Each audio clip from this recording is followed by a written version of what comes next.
ঝাড়গ্রাম পুজোর 4টি দিন মহা সমারোহে পূজিতা হন দেবী দশভুজারূপী কনক দুর্গা। বাংলার পর্যটন মানচিত্রের একটি গুরুত্বপূর্ণ জায়গা চিল্কিগড়। নবগঠিত ঝাড়গ্রাম জেলার জাম্বনি থানার চিল্কিগড় রাজপরিবারের প্রাচীন এই পূজার বয়স আনুমানিক 500 বছর অতিক্রান্ত হয়ে গিয়েছে। কথিত উপকাহিনীর ভিড়ে মিশে রয়েছেন আদিকালের কনক দুর্গা। নিশাবলীর রক্তেই সন্তুষ্ট মা কনক দুর্গা। রাজবংশের রাজভৈরব কালের নিয়মে অস্তমিত হওয়ায় শুধু গল্পকথার ভেতরে মা কনক দুর্গা এখনো চিল্কিগড়ের রাজপরিবারে রূপকথা হয়ে জাগ্রত হয়ে রয়েছেন মায়ের আবাসভূমিতে। সেই প্রাচীনকালের লোকধারা প্রহরীরা নরবলি জোগাড় করে নর রক্তে দেবীকে সন্তুষ্ট করতেন। এখন সেই লোকধারা প্রহরীরা আর নেই, তাই দেবীকে সন্তুষ্ট থাকতে হয় নিশাবলীর রক্তে। কথিত উপকথা অনুযায়ী মেদিনীপুরের জাম্বনি পরগনার রাজা গোপীনাথ সিংহ মত্তগজ মায়ের স্বপ্নাদেশ পেয়েছিলেন। রাজা গোপীনাথ সিংহ মত্তগজ স্বপ্নে দেখলেন দেবীকে। দেবীর এক হাতে খড়গ, এক হাতে অশ্বের লাগাম, অন্য হাতে বরাভয়। সেই রাতেই রাজা রানীর হাতের কঙ্কন দিয়ে দেবী মূর্তি করেন। নাম হয় দেবী কনক দুর্গা। রাজবংশের বৈভবের দিন দেবীর পুজোর নরবলির আয়োজন করা হতো। বর্তমানে নরবলির জায়গায় চালু হয়েছে নিশাবলী। বাংলা, বিহার, ওড়িশা প্রদেশের মানুষের কাছে দেবী কনক দুর্গা বড়ই জাগ্রত দেবী। দুর্গাপুজোর এই কটা দিন কনক দুর্গার মন্দিরে মানুষের ভিড় উপচে পড়ে। ডুলুং নদীর পাড়ে দেবী কনক দুর্গার মন্দির অবস্থিত। বর্তমানে যে জায়গায় দেবীর মন্দির রয়েছে, অতীতে দেবীর এই বাসস্থানের নাম ছিল তিহারগড় বা তিহার দ্বীপ। নবমীর দিন কনক দুর্গা মন্দিরে মহিষ বলি হয়। নবমীর দিন সব থেকে বেশি মানুষের ভিড় জমে মন্দিরে।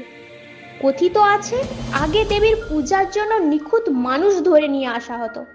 কোনো এক সময় রাজার লোকধারা প্রহরীরা এক ব্রাহ্মণকে ধরে নিয়ে আসেন। যূপকাষ্টের সেই ব্রাহ্মণ দুর্গস্তত জপ করতে থাকলে মন্দিরের পূজারী রামচন্দ্র সরঙ্গী শিউরে ওঠেন। খবর পেয়ে রানী গোবিন্দমণি এসে সেই ব্রাহ্মণকে যূপকাষ্ঠ থেকে মুক্ত করে দেন। সেই থেকেই দেবী কনক দুর্গার পুজোয় নরবলি বন্ধ হয়ে যায়। নরবলির পরিবর্তে চালু হয় নিশাবলী। সেই নিশাবলীর প্রথা আজও চালু রয়েছে।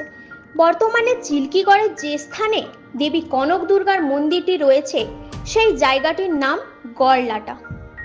এখনো নানা ধরনের ভেষজ উদ্ভিদ রয়েছে। ডুলুং নদীর তীরে কনক দুর্গার মন্দির পর্যটকদের কাছে খুবই প্রিয় জায়গা। বর্তমানে রাজ্য সরকার চিল্কিগড়ের কনক দুর্গা মন্দিরকে পর্যটকদের কাছে আরও প্রিয় করে তুলতে এক গুচ্ছ প্রকল্প হাতে নিয়েছে।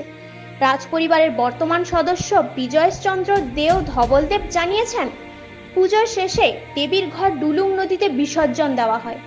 বিসর্জনের পর দেবী মূর্তি কিছুক্ষণের জন্য অন্যত্র সরিয়ে নেওয়া হয়, যা এক সময় এই বলিকে নরবলি বলা হতো। যুগের পরিবর্তনের নিশাবলী হয় একটি জ্যান্ত পাঁঠাকে মুখ বন্ধ করে যেখানে নরবলি দেওয়া হতো, সেখানে নিয়ে গিয়ে তাকে বলি দেওয়া হয়। তারপর সেই মাংস এনে মশলার সাথে মিশিয়ে 3টি কাঠ জেলে একটি ঘরে বন্ধ করে দেওয়া হতো। পরের দিন সেই রান্নাঘর থেকে রান্না বের করতেন পুরোহিতরা, যার নাম ছিল বিরামভোগ। যুগ যুগ ধরে এখানে পুরোহিতরা বলে আসছেন এই রান্না নাকি মা নিজের হাতেই করতেন। প্রতি বছর এই দুর্গাপুজো দেখতে দূর দূরান্ত থেকে মানুষের সমাগম দেখা যায়, কিন্তু এবারে আরো বেশি মানুষের সমাগম দেখা যাবে, কারণ মুখ্যমন্ত্রীর দেওয়া অনুদানে চিল্কিগড়ে কনক দুর্গা মন্দির নতুন রূপ পেয়েছে। এরই সাথে পুরনো বিষ্ণু মন্দির ও নতুন অতিথিশালা গড়ে উঠেছে। সেক্ষেত্রে পর্যটকরা মনে করছেন শহরতলির পুজো দেখার সাথে সাথে চিল্কিগড়ে কনক দুর্গা মন্দিরে মায়ের পুজো একটি দিনের জন্য দেখতে আসতেই হয়। রান্না করছি, কি রান্না হচ্ছে? মায়ের ভোগ। পায়েস হচ্ছে, সাদা ভাত, ভাজা হচ্ছে, পটল আলুর তরকারি, মাছ। আজকের মতো কি পুজোর সময় হয় না পুজোয় আলাদা? পুজোর সময় একটু বেশি করে হয় আর কি। কি হয় পুজোয়? মাছ, ভাত, ডাল, সবজি, খিচুড়ি, পায়েস, অনেক কিছুই। যেটা শোনা যায় যে মায়ের এবারে ইয়েতে খাবার দেওয়া হয়, মাংস দেওয়া হয়, ডিম দেওয়া হয়। হ্যাঁ, তার সঙ্গে প্রতিদিন একটা করে ডিম দিতে হয়। আর একটু অন্য ধরনের শোনা যায়। হ্যাঁ, কি কি থাকে যদি একবার বলেন কি? কি কি থাকে বলতে কি বলবো? ডিম প্রতিদিনই দিতে হয়, মাছ ডিম পুজোর কদিন দিতেই হবে। আর মাছটা এমনি তো লাগেই প্রতিদিন, আর এমনি কেউ দিয়ে গেলে ডিম, হাঁসের ডিম, তাইলে দেয়া হয়, না হলে পুজোর কদিন ডিম দিতেই হবে হাঁসের। পুজোর সময় শুনেছি নাকি মাংসও দিতে হয়। হ্যাঁ, মাংস হয়, সেটা আলাদা করে। ওটা, ওর নাম বিরাম ভোগ বলে।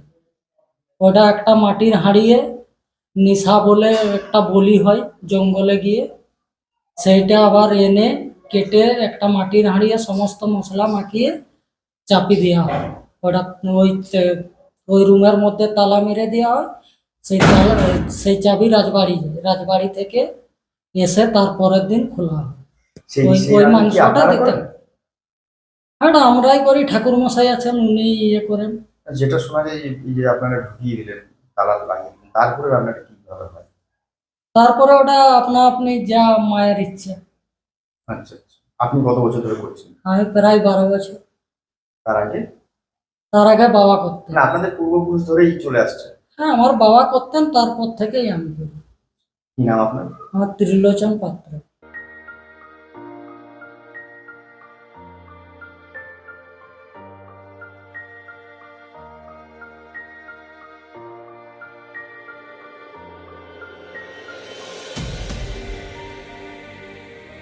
Bureau report, Bengal of Times.